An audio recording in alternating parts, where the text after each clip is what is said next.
तो यहाँ पर मैंने बोला कि if I observe the coin at point A, मतलब पूरा ऐसे कॉर्नर पर इसको ऑब्जर्व कर रही है आई, है ना। तो आपको पूछा है कि कितनी डेप्थ तक वाटर जो है वो फिलअप किया हुआ है। ओके, ठीक है। चलिए तो फिर देखते हैं इसको, जस्ट अ मिनट।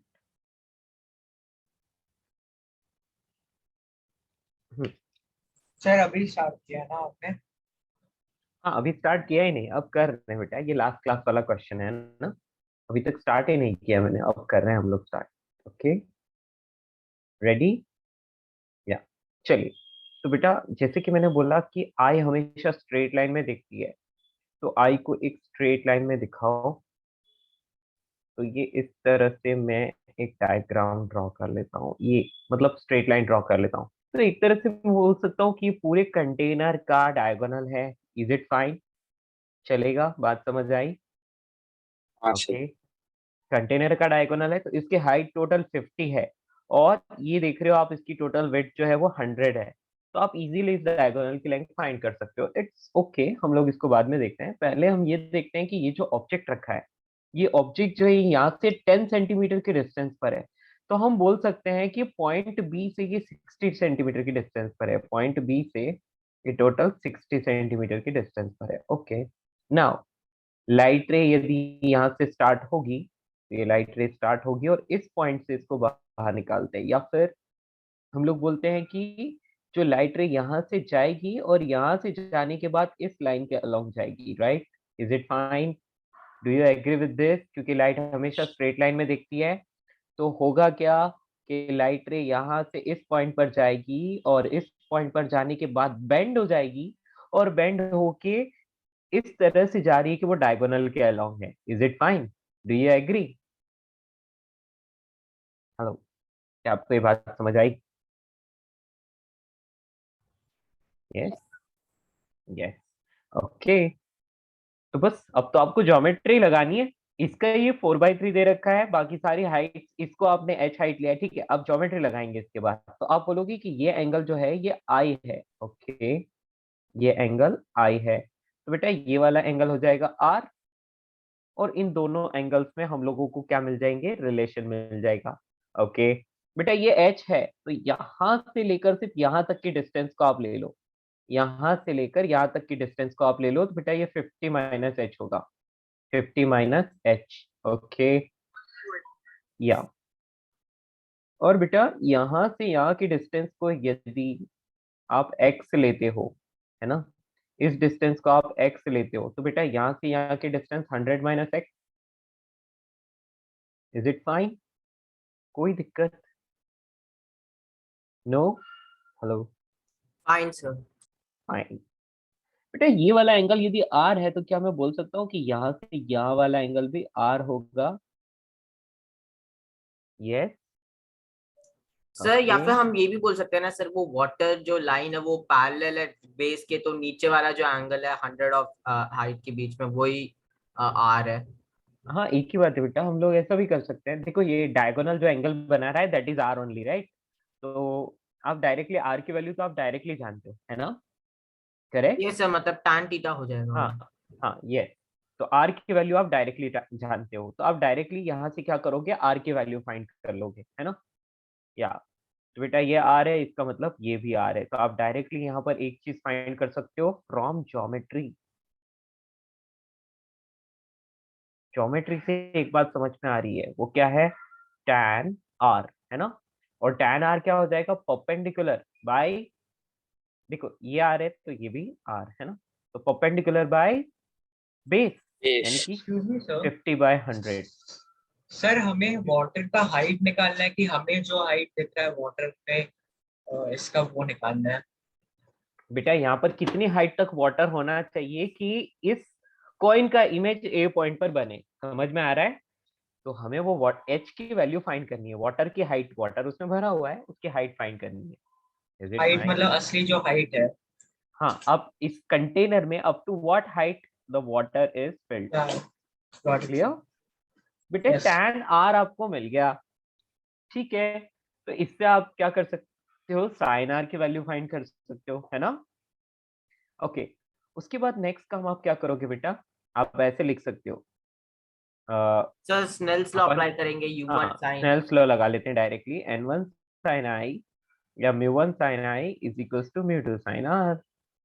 और देखो यहाँ पर आपके पास tan r की वैल्यू है तो यहाँ से sin r आ जाएगा, है ना। sin r की वैल्यू यहाँ रखोगे तो बेटा आपको sin i की वैल्यू मिल जाएगी। तो बेटा i जो एंगल है वो आपको यहाँ पर मिल जाएगा, i मिल गया। तो अब आपको tan i मिलेगा, क्या मिलेगा, tan i। क्लियर, कोई दिक्कत है दोस्तों, समझ आया। तो tan i तक मिल गया सर, उसके हाँ आगे का लेकिन आप इसके कंफ्यूज। अलावा आप एक और काम कर सकते हो, इसके अलावा आप एक और काम कर सकते हो बेटा, यहाँ से इस रेशियो को भी इसके साथ लिख सकते हो, tan r is equal to 50/100।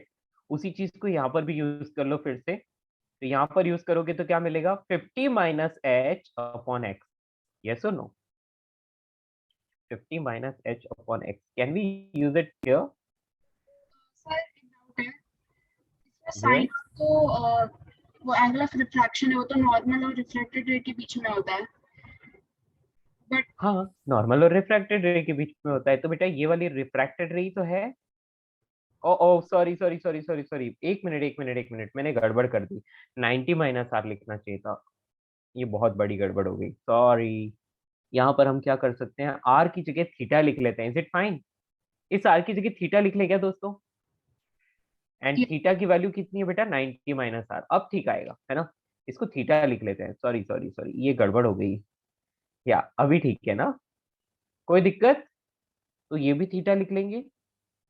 लेकिन ये वाला आर है तो बेटा ये tan थीटा की वैल्यू हमें मिल गई है ना, तो 50 माइनस एच अपॉन एक्स, या और r की वैल्यू को आप क्या लिखोगे बेटा, r is equals to 90 minus theta, can we write it like this. Hello, yes. Yes, ठीक है, अब परफेक्ट है, अभी कोई गलती तो नहीं दिख रही है आपको। नहीं। चलिए, n1 की वैल्यू जहां से लाइट रे स्टार्ट होती है तो ये 4/3 sin i, और n2 sin r तो ये 1, और यहाँ पर आपको लगाना है sin r। तो वैसे आपको थीटा की वैल्यू मिल गई है जो कितनी आ रही है, tan theta is equal to 1/2, है ना। Okay, yes. यस, ओके बेटा, तो यहाँ पर आप ऐसा भी लिख सकते हो, यहाँ पर आपको मिल गया tan थीटा ना, इसको 90 माइनस आर लिखा जा सकता है ना, करेक्ट, एग्री बेटा, 90 माइनस आर है ना, तो tan 90 degree minus r is equals to 1/2। तो इस तरह से आप बोल सकते हो अरे ये तो कॉट आर हो गया, दैट इज 1/2, है ना। बेटा आपको साइन चाहिए तो कैसे फाइंड करोगे, बोलिए।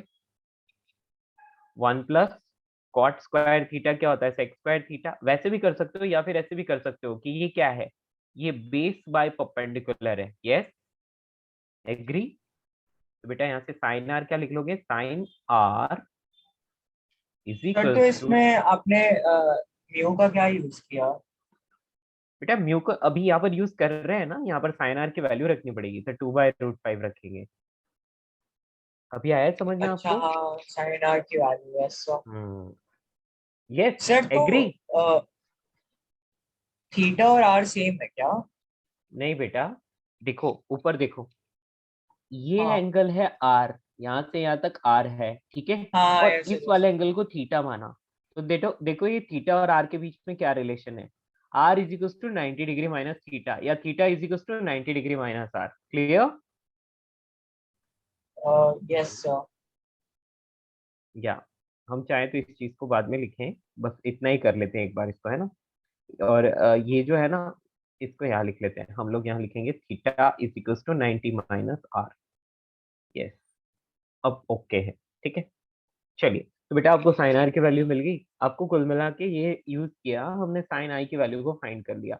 बेटा यहाँ से आपको मिला साइन आई, और बेटा उसकी वैल्यू कितनी आई, तो ये 2 से ये 2 कैंसिल, तो बेटा यहाँ पर आ रहा है 3/2√5, इज इट फाइन, क्लियर, कोई कंफ्यूजन, कोई problem. No yes, sir. No, okay. बेटा यही फर्स्ट पेज है ना, यहीं पे चैट में आपने लिखा है ना सर कि स्क्रॉल टू फर्स्ट पेज, बेटा यही है, कल वाला क्वेश्चन है वही सॉल्व कर रहे हैं, ठीक है। हाँ जी, अब आपका काम तो हो गया बेटा, देखो आपको फर्स्ट चीज क्या मिली, आपको आर की या ये कॉट आर मिल गया है ना, कॉट आर को आप क्या लिख सकते हो, बेटा cot r is 1/2 है ना, cot r is 1/2। इसको आप tan r भी लिख सकते हो, इसको आप क्या लिख सकते हो, tan r भी लिख सकते हो, तो उसकी वैल्यू 2 के बराबर आ जाएगी। हाँ जी बेटा जी, इस cot r को देखो देखो देखो, cot r is 1/2 और वो क्या होता है, base by perpendicular, x upon 50 minus h लिख सकता हूँ, x upon 50 minus h। Agree? किसी को कोई प्रॉब्लम? बोलो दोस्तों। यहाँ से x और h में एक रिलेशन आ रहा है, यहाँ से x और h में एक रिलेशन आ रहा है। अब देखो इस वाले पर आ जाओ आप, है ना, कौन से वाले पर, यहाँ पर आ जाओ बेटा। ये आई एंगल आपके पास है, आई एंगल आपके पास है, आपके पास ये परपेंडिकुलर भी है, यहाँ से यहाँ तक के परपेंडिकुलर को हम h हाइट बोलते हैं। क्लियर? इसको हम h हाइट बोलते हैं। लेकिन आपके पास यहाँ से लेकर यहाँ तक ये वाली डिस्टेंस नहीं है, है ना, ये वाली डिस्टेंस आपके पास नहीं है, लेकिन वो फाइंड कर सकते हैं हम लोग। किसके हेल्प से? हम लोग फाइंड कर सकते हैं इसके हेल्प से। देखो यहाँ से यहाँ तक तो एंगल r रहेगा ना बेटा, यहाँ से यहाँ तक यस ये सर। एंगल कितना रहेगा, r। क्लियर? ठीक है बेटा, ये यहाँ से यहाँ तक की डिस्टेंस है 100 माइनस x, करेक्ट, और ये कितना है, h है। तो बेटा यहाँ से आप tan r लिख सकते हो, यस और नो? लिख सकते हैं। देखो एक चीज तो ये समझ में आ गई, एक इक्वेशन यहाँ आ गई है ना, ये इक्वेशन आ गई, तो इस पे आप लिख सकते हो 2x = 50 माइनस h। ये एक इक्वेशन आ गई। अब एक इक्वेशन मैं इस वाले ऐसे लिखता हूँ, देखो ये वाला, इसमें ना ये वाला एंगल को थीटा लिखा, तो ये 90 माइनस थीटा यानी कि ये वाला एंगल r है। ओके, ये हाइट h है, और बेटा यहाँ से यहाँ तक जो है ना, ये 100 माइनस x है। यस और नो? एग्री? यस बेसिकली अपने को x की वैल्यू चाहिए। यदि हमारे पास x की वैल्यू है तो हमें सब कुछ आ जाएगा, है ना, h भी आ जाएगा। तो दोनों के दोनों यहीं से मिलने वाले हैं हम लोगों को। सो r की वैल्यू आप ऑलरेडी जानते हो, तो यहाँ पर रख लो इस वैल्यू को। तो बेटा क्या लिखोगे यहाँ पर, tan r लिख लो। तो tan r is equal to 100 minus x upon h। Okay दोस्तों, या आप cot r लिखना चाहते हो तो h अपॉन 100 माइनस x लिख सकते हो, और उसकी वैल्यू 1/2 के बराबर लिखोगे। एनी हाउ, तो tan r की वैल्यू तो सर 2 के बराबर होगी। tan tan थीटा ना 100 माइनस एक्स बाई एच का के बराबर होगा, क्योंकि वो एंगल तो थीटा है। बेटा इस थीटा को हटाओ, ये लो हटाओ इसको, ठीक है, ये r लिखा है ना, r लिखा है बेटा, तो ये r की वैल्यू क्या होगी, परपेंडिकुलर, वो कौन है, 100 माइनस x, बेस कौन है, h, तो ये सही तो लिखा है। और tan r क्या की क्या वैल्यू सर, 2। एक और बार बताइए तो। वो तो न्यू एक के ही बात है बगल में बेटा, जो आप कैसे भी करो, है ना, आप कैसे भी करो, आप थीटा को भी यूज कर सकते हो और आप r को भी यूज कर सकते हो। This one is r, this one is theta, but I am using this r। r को यूज करूंगा तो ये 100 माइनस x तो परपेंडिकुलर हो जाएगा, और h वाला जो अच्छा, है वो यस बेस हो यस जाएगा। यस, गॉट इट, ठीक है, तो समझ। यहाँ से एक इक्वेशन मिल गई, 2h is equals to 100 minus x। Is it fine? 2h is equals to 100 minus x, ये सेकंड इक्वेशन आ गई बेटा। फर्स्ट इक्वेशन और सेकंड इक्वेशन सर आपस में। आपको शुरू में tan थीटा इक्वल 1/2 कैसे मिला? tan थीटा 1/2 कैसे मिला बेटा, मुझे एक बात समझ में आ रही है कि इस कॉर्नर पर रखी है आई, एकदम एग्जैक्टली इस कॉर्नर पर आई है। Yes, yes sir. हाँ, एंड ए पॉइंट पर क्या बन रही है, इमेज बन रही है। एग्री? Yes yes, sir. या। एग्रीड। सो अब मैंने यहाँ से लाइट रे को ड्रॉ किया, क्योंकि इसका इमेज हमें ए पर दिख रहा है ना, तो हाँ। इसका मतलब आई तो हमेशा स्ट्रेट लाइन में दिखती है, तो ये रे जो है ना, यस आई से लेके इस ए पॉइंट तक एक डायरेक्ट रे बनाएगी। Yes, yes sir. एग्री, या। तो यहाँ से वैसे देखा जाए तो पूरा का पूरा ज्योमेट्री से ही आंसर आ रहा है, राइट? यस सर, तो समझ। Yes yes. या, तो r की वैल्यू आ गई, यहाँ से आपके i की वैल्यू भी आ जाएगी। तो बेटा हाँ। वैसे भी आपको साइन i मिल गया ना, साइन i मिल गया, तो अब बाकी का काम हम लोग यहाँ पर इजीली कर सकते हैं। देखो जैसे ही आपको यहाँ पर x की वैल्यू आ गई है ना, x की वैल्यू जैसे ही आपको आती है, तो बेटा h की वैल्यू भी आपको आ जाएगी। यस और नो? एग्री? क्लियर? तो आप देख सकते हो यहाँ पर फिजिक्स का तो सिर्फ एक इक्वेशन है, वो कौन सा है, स्नेल्स लॉ, ये वाला। बाकी पूरी की पूरी ज्योमेट्री लग रही है इसमें। ठीक है, आई बात समझ? तो आप सॉल्व करोगे, आपको जरूर जरूर आंसर मिलेगा। ठीक है। Any problem? चलिए इसको थोड़ा सा अच्छे से लिखें।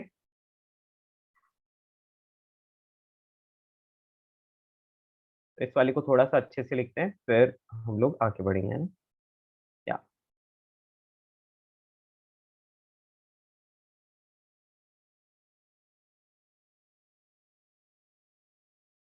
चलिए बेटा, तो यहाँ पर मैं थोड़ी सी जगह बना लेता हूँ एक बार फिर से।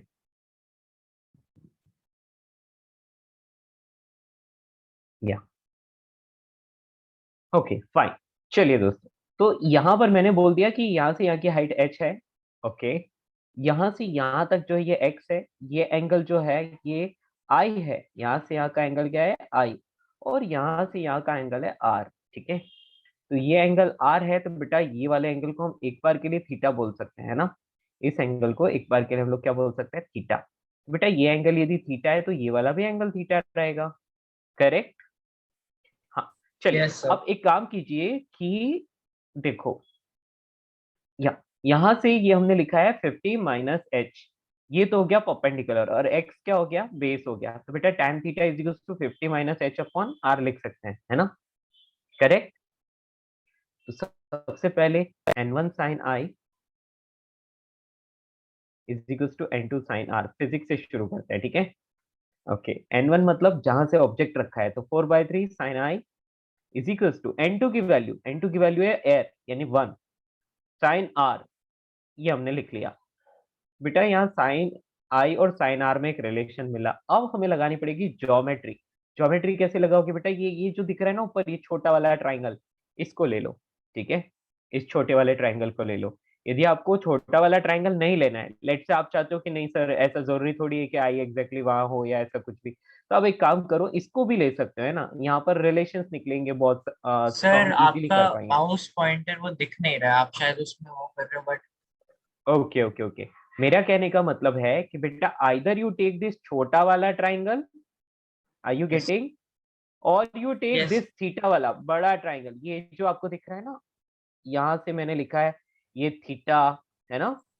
यस यस हाँ, और बेटा देखो ये यहाँ से लेकर पूरा यहाँ तक ये एंगल जो बनेगा, ये this will be r, right? Correct. छोटा सा एंगल तो आई है, लेकिन यहाँ से यहाँ का पूरा एंगल जो होगा that will be r. Clear? Sir that will be r plus theta, no? No yeah बेटा, या हाँ यस अभी आया समझ। छोटा सा एंगल तो आई है, ये वाला यस छोटा सा, लेकिन पूरा यदि यहाँ से यहाँ लेते हो ना डैश डैश वाली लाइन का वर्टिकल से, so that will be r. Clear? हाँ, अब आप इजीली यूज कर सकते हो। आप चाहे तो थीटा यूज करो, थीटा को फिर आर में कन्वर्ट कर लो, कुछ भी करो, आंसर तो सही आना है, ठीक है? तो चलिए मैं यहाँ tan थीटा लिखता हूँ सबसे पहले। तो बेटा tan थीटा क्या आएगा? tan theta is equals to, सबसे पहले आप लिखेंगे ये देखो h by 100 minus x, h by 100 minus x. Clear? किसी को कोई प्रॉब्लम? मैंने tan थीटा लिया है बेटा, ठीक है ना? r में बाद में कन्वर्ट करेंगे, पहले थीटा ले लेते हैं। Is it fine? Any problem? No sir. Yes sir no problem, yeah okay. अब थीटा क्या है? Theta is 90 minus are. Clear? Yes theta is 90 degree minus r. So basically हम बोल सकते हैं कि एक तरह से ये कॉट आर बन गया। ये क्या बन गया? Cot r. क्लियर? अच्छा, यही tan थीटा एक और चीज की भी बराबर है, वो क्या है? इसको आप 50 माइनस एच अपॉन एक्स भी लिख सकते हैं। यस और नो? ओके दोस्तों, एनी यस प्रॉब्लम? नो। या ओके। और यदि आप बोल रहे हो कि ये ना आई जो है it is exactly at the corner, exactly corner पर रखी है, तो फिर उस केस में तो डायरेक्टली हम लोग लिख लेंगे कि इसकी वैल्यू तो 1/2 है, फिर किसी और चीज की जरूरत नहीं पड़ेगी, डायरेक्टली एच एक्स वगैरह की वैल्यू आ जाएगी। यस और नो? Yes sir. सर ठीक है, कोई दिक्कत? मेरी सर तो बात हमें समझ? दो इक्वेशंस तो मिल गए ना? हाँ, या तो हमें एच की वैल्यू वैसे भी आ जाएगी, डायरेक्टली आ जाएगी, ठीक है मेरे तो दोस्तों? इक्वेशन हो गया ना? हाँ, या हो गया, ठीक है। Any problem? सर तो 60 सेंटीमीटर लिखने का क्या जरूरत था? बेटा 60 सेंटीमीटर तो ऐसे ही लिख दिया था, बस गिवन था, ठीक है। डाटा उसके अच्छा। बिना भी आंसर आ सकता है, ठीक है। मतलब कोई आपसे लेट से एंगल ऑफ इंसिडेंस पूछ रहा है तो क्या करोगे, है ना। हाँ। एंगल ऑफ इंसिडेंस आपसे पूछ ले तो आप क्या करोगे, तो एंगल ऑफ इंसिडेंस फाइंड करने के लिए वो जरूरी था, है ना। Yes sir. हम्म, तो यहाँ से आप यूज कर सकते हो, उस डेटा को भी आप यूज कर सकते हो, आंसर आपका आ जाएगा, ठीक है ना। ठीक है, बहुत तरीके से कर सकते हो, पर मेन डाटा यही है, इन सब से आंसर आ जाएगा, ठीक है। क्या मेरी बात समझ पाए दोस्तों। हाँ यस सर। ठीक है, सर वैसे चल। दोनों को अगर हम हाफ से इक्वेट करते हैं तो दोनों इक्वेशन सेम ही आती हैं। हाँ, यस बेटा, ठीक है। अब देखो एक और बात है, लेट से कि I is not exactly at the corner, वो कुछ ऊपर रखी है, आई कहाँ है, कुछ ऊपर है, ठीक है। बेटा उस केस में क्या होता, आई को कुछ हाइट ऊपर रखा इंक्रीज हो होता। जाएगी ना। हाँ, तो फिर बेटा आप ये, जैसे मैंने यहाँ पर वो 1/2 लिखा था ना, वो आप इस, देखो यहाँ पर तो डायरेक्टली इसी से आंसर आ रहा था, है ना। जिस क्वेश्चन में मैं बोला था कि आई को एग्जैक्टली कॉर्नर पर रखा है तो डायरेक्टली आंसर आ रहा था, ठीक है। बट लेट से आई को एग्जैक्टली कॉर्नर पर नहीं रखा, है ना, और 50 आई को प्लस कुछ बाई और ऐसे रखा है, इससे कुछ ऊपर, है ना। तो बेटा इस क्वेश्चन, तो आपको ये डाटा जो गिवन है ना, मैंने 60 सेंटीमीटर के डिस्टेंस पर रखा है, तो ये डाटा यूज में आएगा। आर यू गेटिंग, तब ये डाटा यूज में आएगा, ओके। बात समझ पा रहे हो मेरी। हाँ। हेलो, हाँ, ठीक है, बट उससे क्या है, थोड़ा सा सर हाइट, क्रिटिकल हो जाए। हाँ सर बेटा तब बोलो। हाइट 50 प्लस वाई या ऐसा कुछ लेंगे ना। हाँ बेटा, फिर हम लोग कुछ और हाइट लेंगे, ठीक है। सर मुझे समझा नहीं, आपने ऊपर स्नेल्स लॉ क्यों लगाया? उसके बेटा बाद फिर देखो, उससे आपको मैंने जो, रिजल्ट क्या मिला? रुको रुको रुको, सुनो सुनो सुनो, अभी पहले मैंने कहाँ रखा था, एग्जैक्टली कॉर्नर पर रखा था, है ना। तो आपको यस स्नेल्स सर। लॉ के बिना भी आंसर मिल जाता, आपको स्नेल्स लॉ के बिना भी आंसर मिल जाता, yes, agree. Yes sir. Yes sir. लेकिन अभी क्या हो रहा है, अब मैंने आई को कहीं और रख दिया, तो अब आंसर चेंज हो जाएगा। Are you getting, yes sir. Yeah. तो चलिए क्वेश्चन को चेंज कर देते हैं, क्योंकि अब यहाँ पर, क्योंकि वो क्वेश्चन सिर्फ ज्योमेट्री से ही सोल्व हो रहा है ना, इसलिए अब मैं क्वेश्चन को थोड़ा चेंज कर लेता हूँ, ठीक है। क्वेश्चन में मैंने आई को यहाँ बना दिया। अब क्या हो जाएगा बेटा, अब ये एच हाइट तक भरा हुआ है पानी, ठीक है। अब आप जो जो मैंने पहले tan थीटा को डायरेक्टली 1/2 लिख दिया था, इस बार नहीं लिख सकते, इस बार हम लोग नहीं लिख सकते। समझ में आया क्यों। सर हेलो, आई कितने हाइट पे वो बता सकते हैं? आई वही तो कितने हाइट, निकालना है। आई तो निकालना बेटा, आई देखो, यहाँ पर आपको जो डाटा दिया है ना, उसमें बोला है कि सेंटर से 10 सेंटीमीटर इस तरफ है, ठीक है। क्लियर, मेरी बात समझ पा रहे हो। Yes sir. अगर आई पुराने पोजीशन पे भी था तो हमारे पास दो इक्वेशन कहाँ आ रहे थे? तब रुको रुको, अब पुरानी पोजीशन पर था तो बेटा उसमें तो बहुत इजीली हो गया था, उसमें तो आपको स्नेल्स लॉ की भी जरूरत नहीं पड़ रही थी। देखो यहाँ पर क्या था, tan theta is equal to h upon 100 minus x, 50 minus h upon x, exactly corner पर यहाँ पर आई थी। तो बेटा आप क्या कर रहे थे, आप यहाँ पर बोल रहे थे कि यार ये पूरा डायगोनल ही हो गया, और डायगोनल हो गया मतलब हाइट डिवाइड बाय इसकी विड्थ, तो डायरेक्टली आप इसको 1/2 लिख रहे थे, यस और नो, क्लियर। यस। बट हमारे पास अभी भी स्टिल दो वेरिएबल्स हैं। हाँ, और अभी भी 2 अगर वेरिएबल्स मैं, है। हेलो, सर मैंने अगर इन दोनों को हाफ से किया तो सेम ही इक्वेशन आ रही है एग्जैक्टली, कोई डिफरेंस नहीं है दोनों में। या तो बेटा आपको इनमें रिलेशन मिल जाएगा, और फिर आप इस वाले को यूज करोगे ना। हेलो, बेटा यहाँ पर 1/2 रखते हो, ठीक है, तो दोनों से सेम ही इक्वेशन आ रही है, नहीं अलग अलग आ रही है ना। देखो h अपॉन 100 माइनस एक्स को 1/2 के इक्वेट करो, 50 माइनस h अपॉन एक्स को भी 1/2 से इक्वेट करो, ओके। आर यू गेटिंग, तो सेम ही आ रही है क्या इक्वेशन, मेरे ख्याल से सेम तो नहीं आएगी। which is equal to हाँ 100 minus x whole square। हाँ, सेम ही आ रही है ना। चलिए ठीक है बेटा, सुनो, अभी देखो क्या लिख रहा है, n1 sin i into sin r, sense law लगा लिया, इक्वेशन नंबर 1, ठीक है।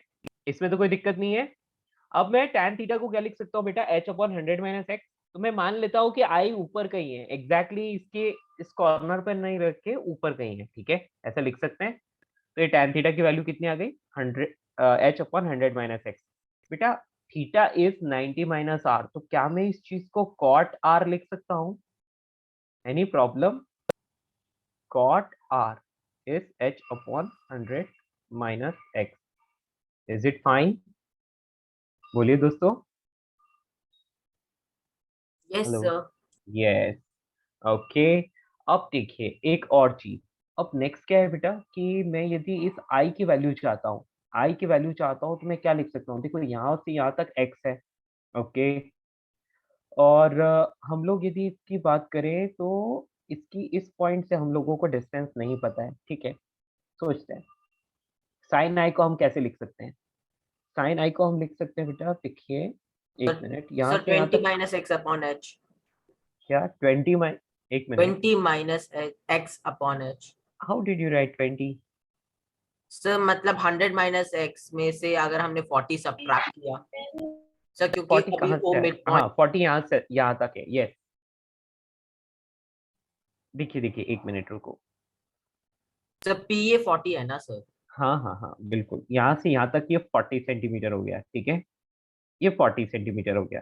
ठीक है, 100 माइनस एक्स में से 40 आपने सब्ट्रैक्ट कर लिया, यही ना? यस सर, और तो उसके यहाँ बाद से फिर ये उसी को 20 डाल माइनस दीजिए. एक्स आ गया, right? Yes sir. Okay good. 20 minus x ये रहा और ये एच आ रहा है, तो साइन आई की वैल्यू भी एच और एक्स की फॉर्म में आ गई. यस और नो? करेक्ट.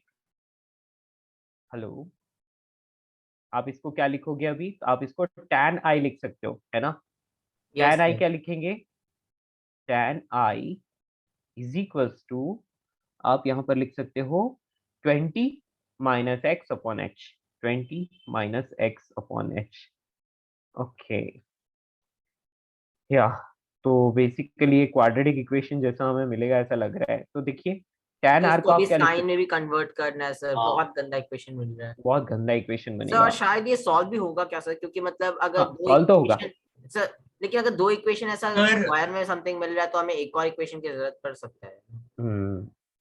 मतलब कोई भी दो इक्वेशन चल जाएगा क्या सर, दो सर ये वेरिएबल्स यहाँ पे? पर आई ऊपर है क्या कि नहीं बेटा, आई ये रहा इस येलो वाली लाइन और वर्टिकल एच के बीच में, ये नॉर्मल के अलोंग जो लाइन बनाई ना, ये यहाँ से यहाँ तक आई है ना बेटा, एंगल ऑफ इंसिडेंस. नहीं सर आई कॉर्नर में आई क्या आई आँख मतलब अच्छा आई, ओके. हाँ आंख हमारी ये ऊपर रखी है मैंने, यहाँ पर कॉर्नर से कुछ ऊपर yes, रखी है. ठीक है, उस ये अच्छा कंडीशन के लिए हम हाइट लोग देख एच रहे पे नहीं है 50 हैं. सेंटीमीटर नहीं है. या 50 नहीं है What? बेटा, उसमें किसी लेवल तक वाटर भरा हुआ है, पूरा नहीं भरा हुआ है. ठीक है. नहीं आई का आई और वाटर के लाइक बेस का डिस्टेंस 50 है क्या? नो बेटा, कंटेनर की हाइट 50 है. ठीक है, हाँ लेकिन उसमें किसी एच हाइट तक वाटर भरा है, तो बेसिकली कंटेनर की हाइट अभी मैटर नहीं कर रही है, क्योंकि आई को हमने काफी ऊपर रखा है, एक तरफ रखा है. Got it sir. यस है यस ना? वही पूछ तो रहा इस केस को हम लोग सॉल्व करने की कोशिश कर रहे हैं. Are you getting? तो वो इस 20 केस माइनस एक्स क्यों है? वो तो 60 माइनस एक्स होना चाहिए. बेटा एक्चुअली क्या है कि ये टोटल जो, मतलब हमने जिस पॉइंट से रे बाहर निकल रही है ना बेटा, जिस पॉइंट से रे बाहर निकल रही है उस पॉइंट से कॉइन की horizontal distance. Are you getting? ये वाला पॉइंट, यहाँ से ये नॉर्मल था, ये ऐसे बाहर निकल रही थी ना रे यहाँ से ये, तो बेटा यहाँ से यहाँ की डिस्टेंस लिया हमने. तो देखो यहाँ से यहाँ तक ये टोटल कितना था? 100 माइनस एक्स था. और ये कितना था? ये 40 था. Oh no. या आपने सही बोला बेटा, है ना? Just a minute. 20 minus x नहीं, 40 minus x, right? 60 minus x, sorry 60 minus x, 60 minus x. अभी ठीक है, पता नहीं क्या हो गया. चलो ठीक है, अब आ जाएगा. या बट हाँ कैलकुलेशन बहुत ही डिफिकल्ट बन रही है ना. प्रॉब्लम ये है कि है ना, इसमें कैलकुलेशन बहुत 3/11 है. हम्म. या तो हम लोग एक मिनट, हाँ just a minute, let me think. हमने ये सब कुछ तो ठीक से दे दिया है, कोई दिक्कत नहीं. तो मुझे लगता है कि आई को यदि हम लोग बहुत ऊपर रखते हैं तो वो केस बहुत क्रिटिकल हो जाता है ना. But still it can be solve. H upon 100 minus x cot r हमने लिख लिया. कॉट आर से हम लोग साइन आर फाइंड कर सकते हैं ना. कॉट आर से यदि साइन आर फाइंड करें तो क्या मिलेगा बेटा? यदि यहाँ से मैं साइन आर फाइंड करता हूँ तो क्या मिलेगा बेटा? ये क्या होता है? ये होता है बेस। और नो, ये तो बहुत ही भयंकर बनेगी, एक क्वाड्रेटिक इक्वेशन सी बनेगी, राइट? इसको तो सॉल्व शायद। करना भी। हेलो।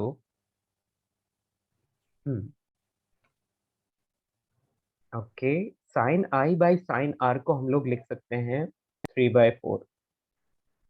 या सर ओके, साइन आर आप हमने पहले 2/√5 निकाला था। क्या बेटा? साइन आर इज 2/√5 आपने पहले उसमें निकाला था। हाँ, लेकिन बेटा वहां पर हमने ना एक डाटा कंसीडर कर लिया था कि आई एग्जैक्टली कॉर्नर पर रखी हुई है, ठीक है? वहां पर हमने कंसीडर किया था आई एग्जैक्टली कॉर्नर पर रखी है, तब तो हम लोग यूज कर सकते थे, लेकिन अभी हम यूज नहीं कर पाएंगे उसको, है ना?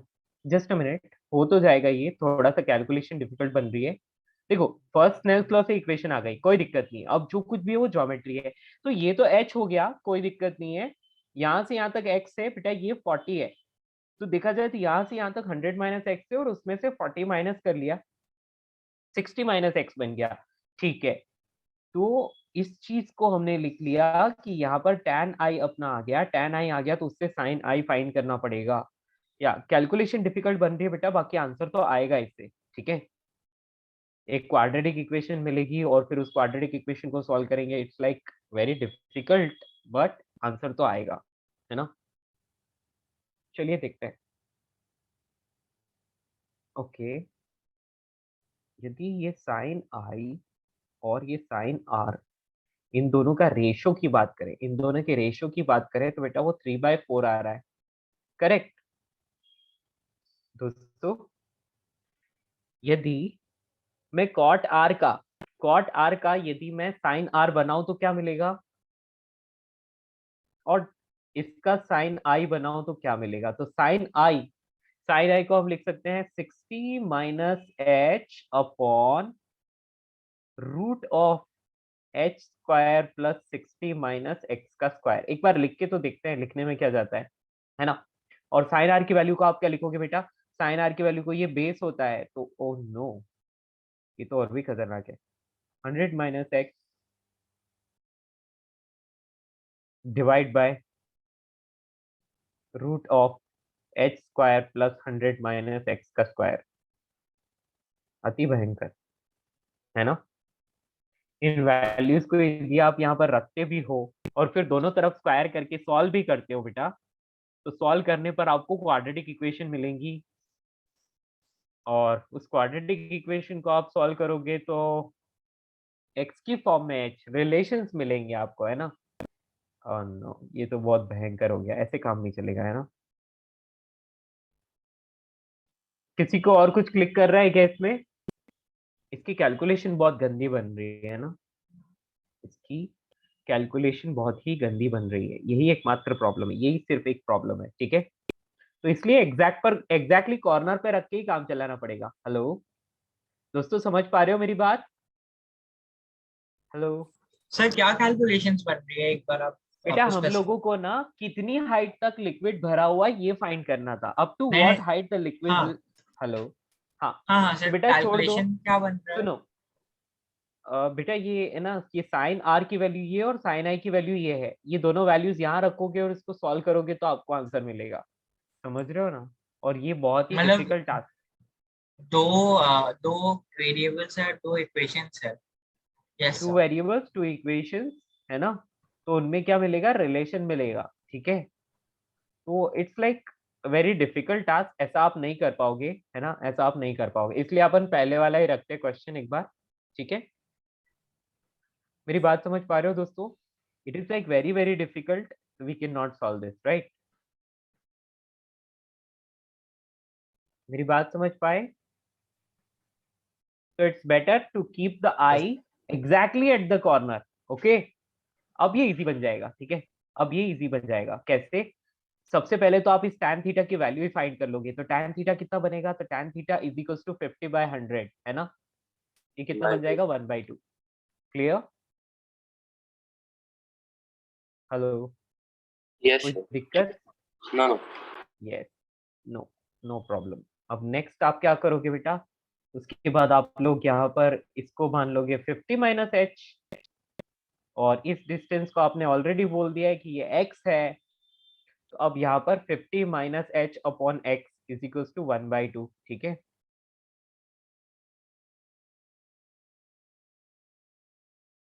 या फिर आप एक और काम कर सकते हो, इसको ये जो अंदर वाला जो थीटा लिखा है ना, इस वाले को यूज कर लो चाहे तो, ठीक है।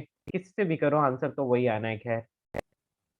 या तो मैं इसको यूज कर रहा हूँ, है ना, tan theta is equal to h upon यहाँ से यहाँ तक 100 माइनस एक्स, ठीक है, h upon 100 minus x. Clear? किसी को कोई प्रॉब्लम? इन सब चीजों की हमें जरूरत नहीं है, ठीक है। क्लियर? तो tan थीटा यहाँ ए पॉइंट से लेकर इस पॉइंट तक, क्या हो गया, फ्रीज हो गया क्या? Am I audible? Yes Yes, sir. Okay. Yes बेटा, यहाँ से क्या हो रहा है, h और x में एक रिलेशन आ रहा है। उसके बाद बेटा आप क्या करोगे, आप n1 sin i is equal to n2 sin n, हाँ उसको यूज कर लोगे। किसको? स्नेल्स लॉ को, ठीक है। क्या मेरी बात समझ पाए? तो स्नेल्स लॉ को क्यों यूज करना है? वो बेटा स्नेल्स लॉ बिना तो यूज करना, स्नेल्स लॉ तो यूज करना पड़ेगा ना। एक बार आप बता हेलो, सकते हो क्यों? हाँ देखो, इसका रीजन ये है बेटा कि यदि आपने आंसर फाइंड कर लिया बट वो स्नेल्स लॉ फॉलो नहीं कर रहा होगा तो गड़बड़ हो जाएगी ना। और एनी हाउ यदि आप डायरेक्टली 2 बार ज्योमेट्री भी लगा लोगे जो दोनों सेम ही इक्वेशन देगी ना आपको।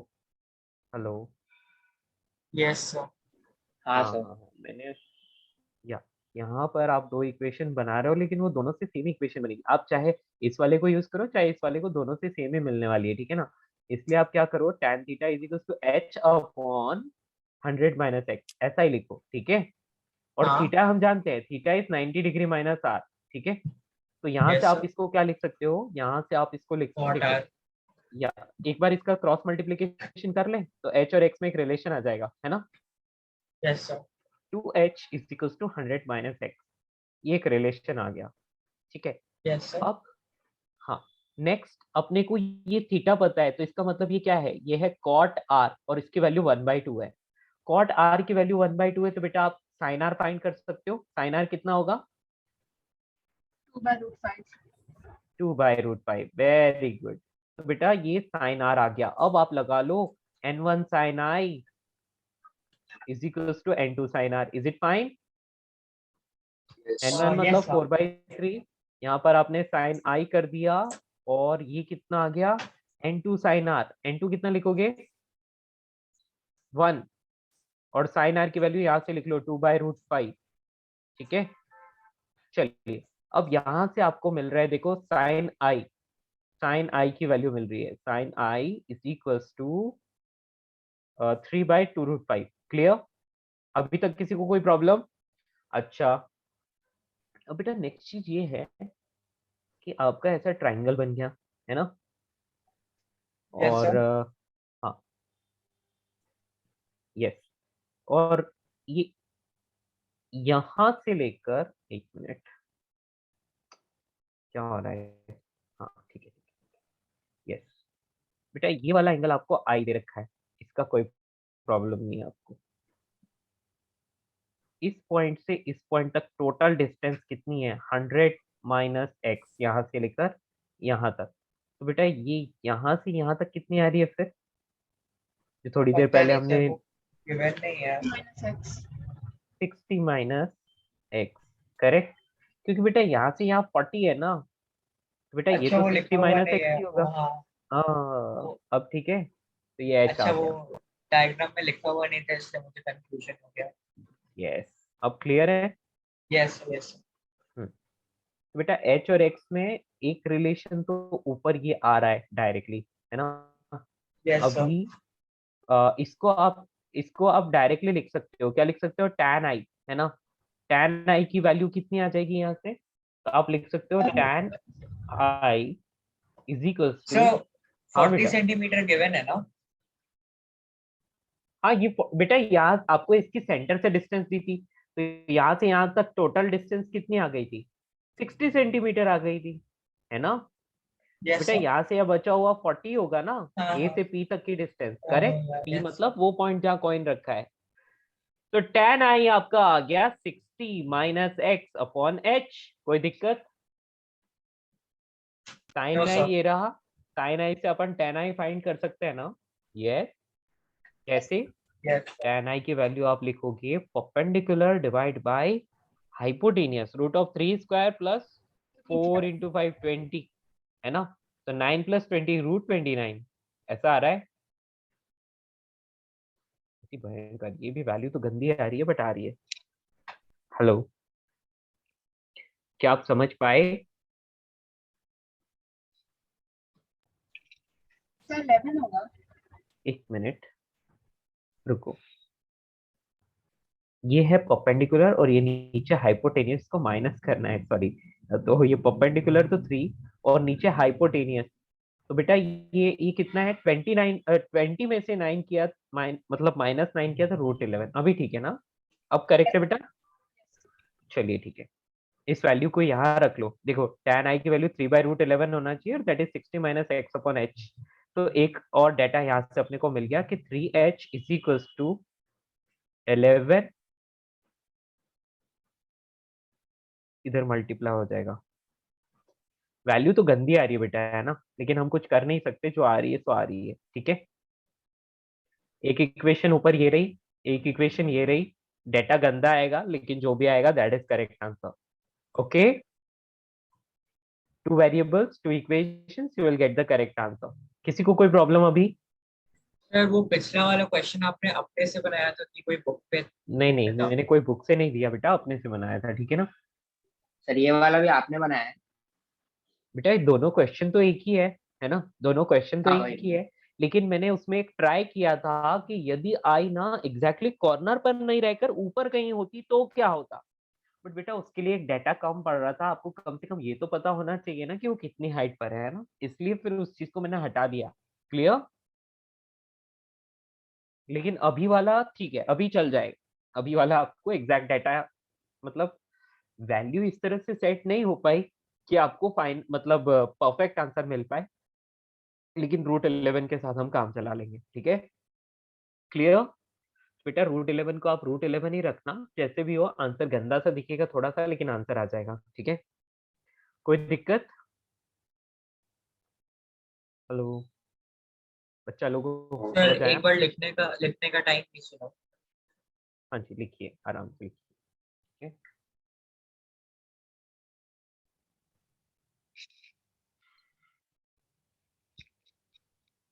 इसमें डाटा कुछ अच्छे से सेट किया जाता तो भी काम हो सकता था। सर तो पिछला वाला क्वेश्चन सॉल्व करने के लिए क्या डेटा रहना चाहिए था? जो इससे पहले जो आई को थोड़ा ऊपर रखा वो वाले में, हाँ। बेटा उसमें आई की पोजीशन देनी चाहिए थी कि आई जो है वो कंटेनर से इतनी हाइट पर है या कंटेनर के बॉटम से इतनी हाइट पर है, ऐसा गिवन होना चाहिए था, ठीक है। अच्छा। ऑब्वियसली तो ही तो हम ज्योमेट्री थोड़ा लगा पाएंगे, वरना तो नहीं लगा पाएंगे। तो वहाँ एक प्रॉब्लम हो रही थी।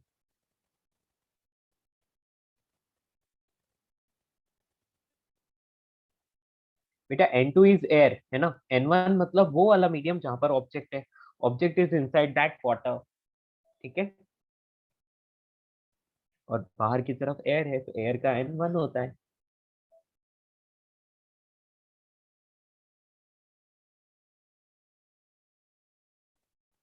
अभी परफेक्टली हो गया है ये सॉल्व, ठीक है ना। Yes sir. बट इसमें क्या है कि सिर्फ डाटा की प्रॉब्लम आई है, डाटा जो है वो रूट वगैरह में आ रहा है, जो कि अच्छा नहीं लग रहा है,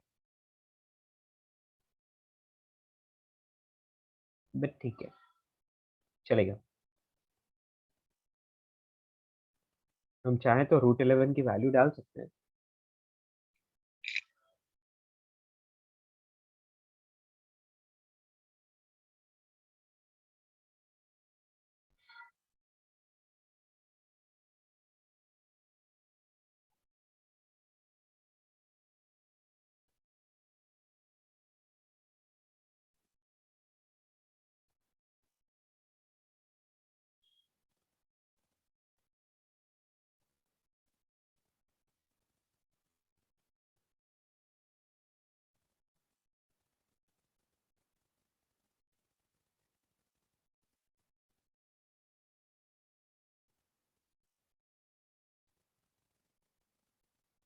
या 3/√11 की नियरली वैल्यू 0.9 यूज कर सकते हैं। ओके, 3/√11 की नियर बाय वैल्यू जो है वो हम लोग 0.9 यूज कर सकते हैं।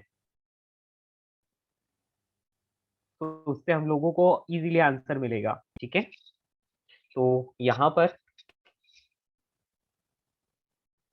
बेटा ये जो आपने नोट किया है इट्स फाइन। 3/√11 को हम लोग क्या लिख लेंगे, यदि क्वेश्चन का कुछ नियर बाय आंसर फाइंड करना ही है, so will do one thing, will write here what 0.9। ठीक है, तो ये करके 0.9 into h is equal to 60 minus x. Okay, ये इक्वेशन नंबर 2। अब बहुत अच्छे से आंसर आ जाएगा। इक्वेशन 2 और 1 को हम इजीली सॉल्व भी कर पाएंगे और आंसर भी आएगा। ठीक है, परफेक्ट।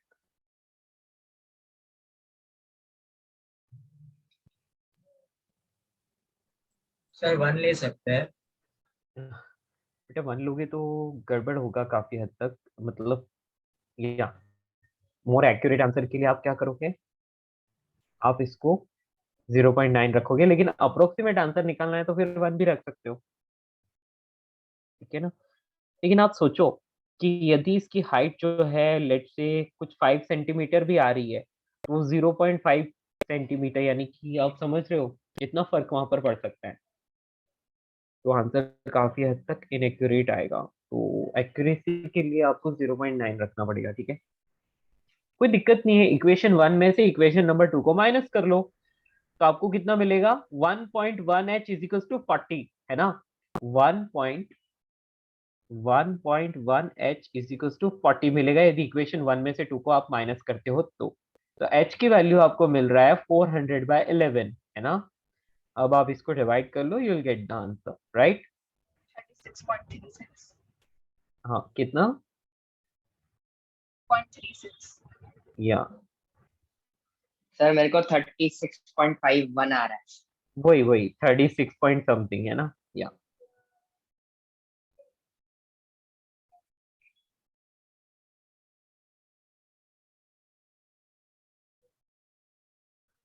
36.3 समथिंग जो कुछ भी आए, बट हाँ 36 सेंटीमीटर के आसपास का आंसर आएगा। क्लियर, तो अब जाकर अपने को ढंग का आंसर मिला है। ठीक है, तो आई को हमने क्या किया, क्लोज टू कंटेनर रखा है। यदि उसकी जगह हमको आई को थोड़ा ऊपर रखा होता ना, तो एटलीस्ट आई की पोजीशन के बारे में कुछ हिंट चाहिए था कि आई जो है वो कंटेनर के टॉप से कितना ऊपर है या कंटेनर के बॉटम से कितना हाइट पर है। क्लियर, तो आपका आंसर आ जाता। ओवर, फिनिश, खत्म। बेटा ये सबको अच्छे से समझ में आया? Yes, sir. गुड।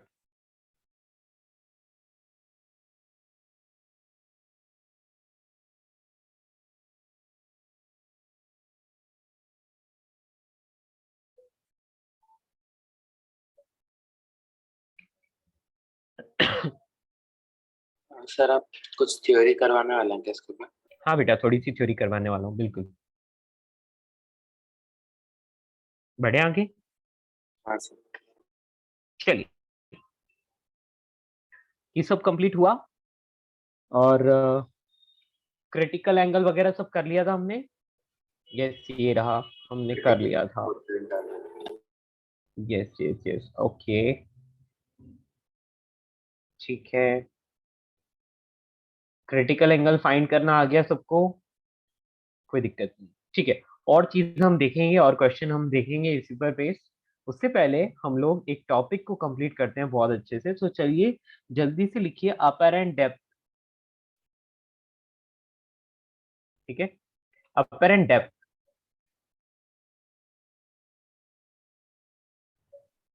सर वो ऑप्टिकल फाइबर वाला पार्ट हो गया. हाँ, ऑप्टिकल फाइबर में कुछ था ही नहीं बेटा। Optical fibre is just the application of TIR। ठीक है, इस तरह से एक लाइट रे आ रही है, एंटर करती है बेटा, वो क्या करती है, यहाँ पर हमने क्लैडिंग लगाई है, जिस क्लैडिंग का जो हम लोग बोलेंगे कि रिफ्रैक्टिव इंडेक्स है, वो अंदर वाली इस ग्लास की जो सिलेंडर है, उस ग्लास के सिलेंडर से भी कम हो, ताकि यहाँ पर क्या हो पाए, TIR हो पाए, टोटल इंटरनल सर रिफ्लेक्शन हो ऑप्टिकल पाए। फाइबर से रिलेटेड कुछ क्वेश्चन नहीं आएगा?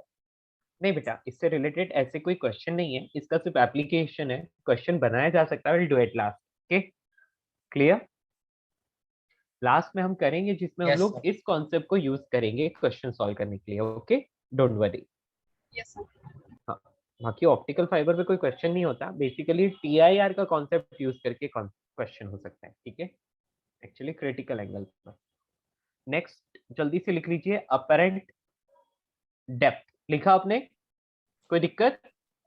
नहीं सर ऐसे क्वेश्चन पूछना था कि मतलब जैसे अभी हम लोग को मॉड्यूल 4 मिला है, उसमें ये हाँ। चैप्टर है एंड उसमें क्लास 12 के भी चैप्टर्स है, जैसे बेटा। इलेक्ट्रोस्टैट्स और फिर करंट इलेक्ट्रिसिटी।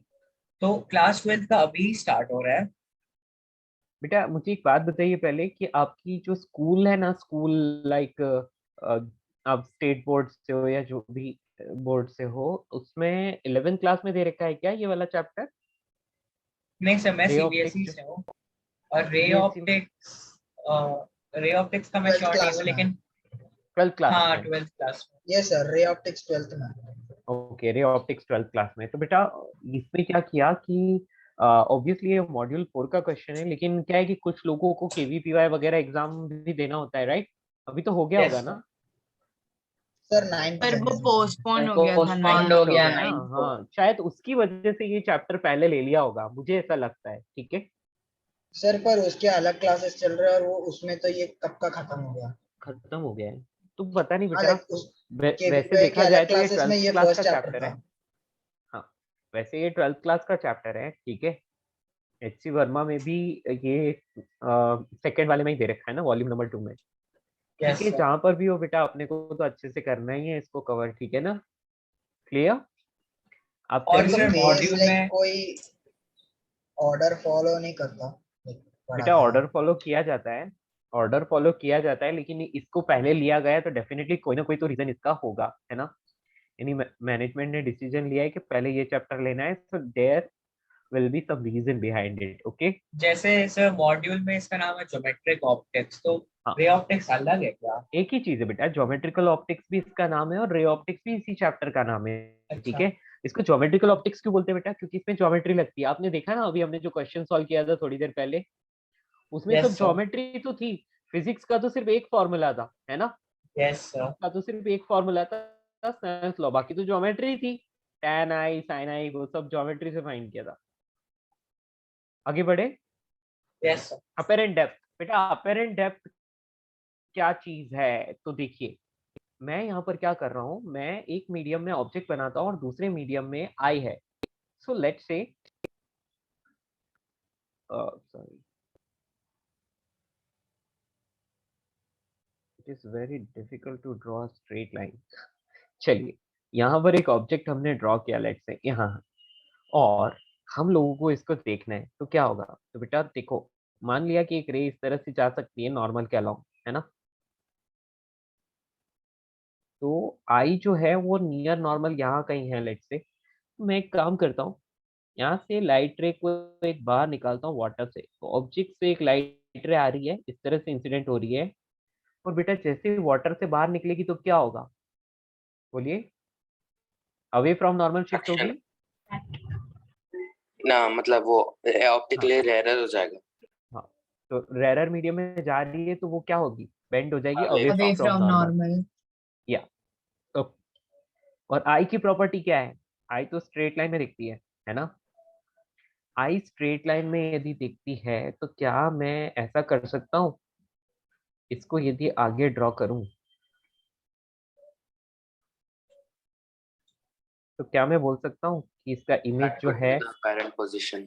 हाँ, वो नियर नॉर्मली देख रहा है। कहाँ से देख रहा है बेटा? नियर नॉर्मली, नॉर्मल से बहुत ही पास से देख रहा है बेटा, उसको वो यहाँ कहीं दिखाई देगा। Yes. Yes sir.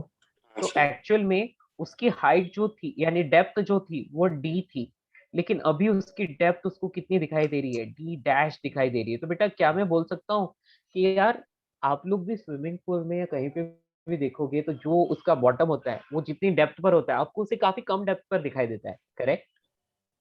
Yes. Clear? तो बेटा क्यों होता है ये? क्योंकि आई हमेशा स्ट्रेट लाइन में दिखती है और ये नियर नॉर्मली हम लोग देख रहे हैं। तो अब हमें समझ में आ रहा है कि एक लाइट रे तो इस तरह से जा सकती है और एक लाइट रे इस तरह से जा सकती है।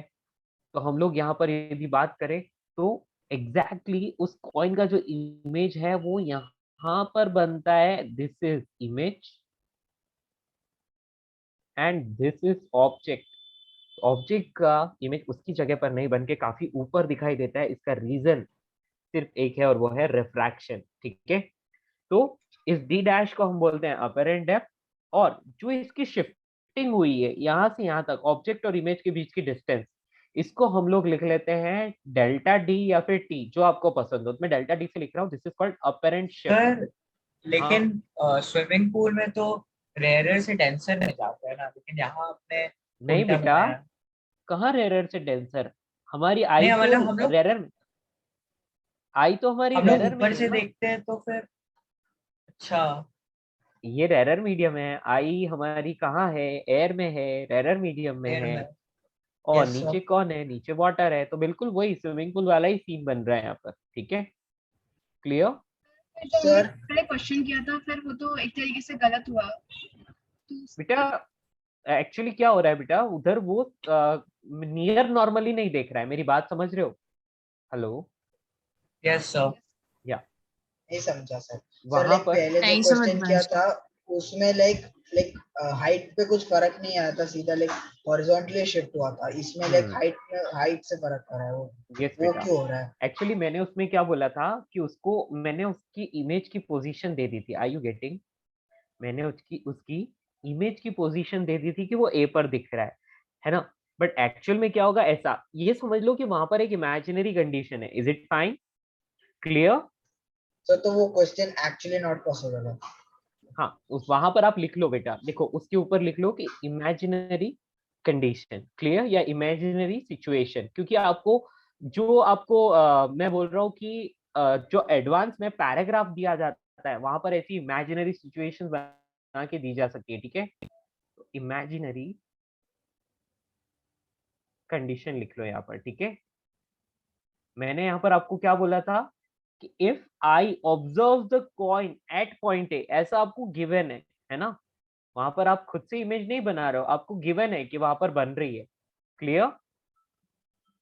यस सर, तो हेलो, अगर हम खुद से बना रहा है तो फिर वो कॉइन के जस्ट ऊपर जहाँ पे वो रे कट ऑब्वियसली कर रहा है खुद वहां से पे बनाओगे तो बनाए। वो कॉइन से थोड़ा ऊपर ही बनेगा ना बेटा, ठीक है। सर तो समझ आ रहा हॉरिजॉन्टल है? शिफ्ट नहीं होगा? हाँ बेटा, हॉरिजॉन्टल शिफ्ट क्या है कि देखो आप कहाँ से देख रहे हो उस पर थोड़ा डिपेंड करेगा। बट एक्चुअल में क्या होता है, जहां पर कॉइन है उससे ही ऊपर ही बनता है, ठीक है ना। बेटा ये क्या आवाज आ रही है बाइक की? अभी ठीक है बच्चों, क्या आप समझ पा रहे हो मेरी बात को? यदि इन रियलिटी आप देखोगे, आप किसी कॉइन को या किसी भी ऑब्जेक्ट को देख रहे हो, तो जो एग्जैक्ट उसकी पोजीशन है उसको आप थोड़ी डिस्टेंस पर ही देख पाओगे। यदि ज्यादा डिस्टेंस पर चले जाओगे तो क्या हो जाएगा, TIR हो जाएगा। क्या हो जाएगा? TIR, total internal reflection. वो जो कंडीशन दी थी that is just an imaginary condition, वो सर तो ऐसा नहीं होता है। हॉरिजॉन्टली मूव और ही नहीं नहीं, करेगा कभी। हॉरिजॉन्टल मूव तब करेगा जब बेटा हॉरिजॉन्टल में एक स्लैब रखी हो, समझ रहे हो? मेरी बात समझ पा रहे हो? यदि नहीं सर, हॉरिजॉन्टल मतलब में एक स्लैब हॉरिजॉन्टल रखी हो, स्लैब मतलब?